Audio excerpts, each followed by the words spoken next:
Ketika sebuah perkara hukum mencuri perhatian publik, sorotan kita hampir selalu jatuh pada pengadilan dan hakim yang memimpin di dalamnya.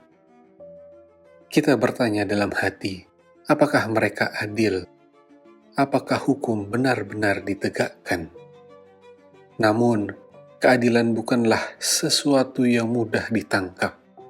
Ia seperti rumah gagasan yang luas, seringkali tampak jauh di ujung jalan, samar, ideal, dan sulit dijangkau. Maka, mungkin kita perlu lensa baru untuk melihatnya.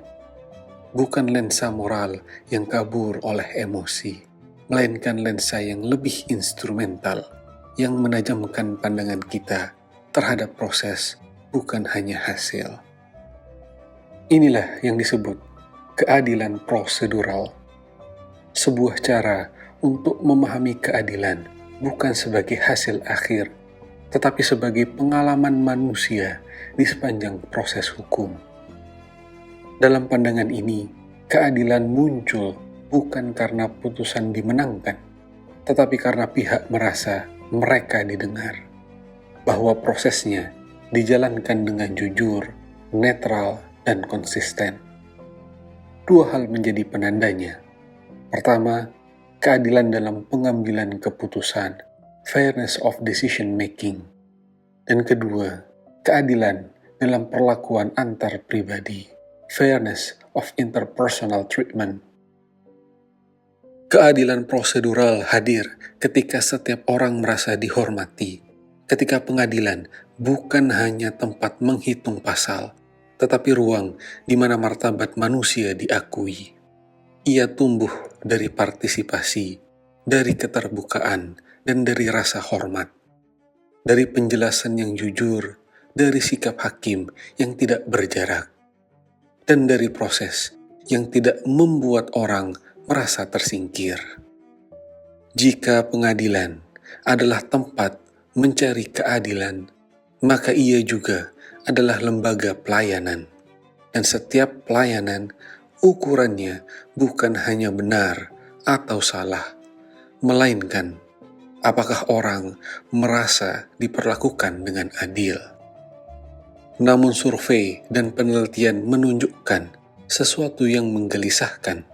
Banyak warga merasa prosesnya mahal, lambat, dan tidak transparan.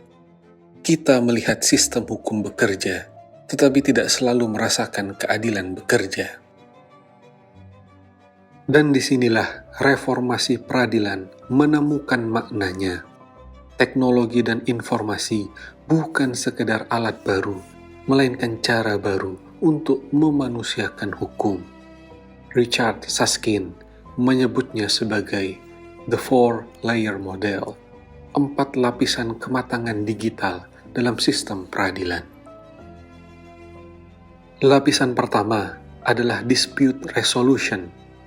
Persidangan dan putusan tetap dilakukan oleh hakim, tetapi prosesnya dilakukan secara daring. Inilah yang telah diterapkan di Indonesia melalui sistem e-court. Lapisan kedua adalah dispute containment, penggunaan teknologi untuk meredam atau menahan eskalasi sengketa melalui fasilitator atau case officer yang membantu para pihak berdialog secara daring.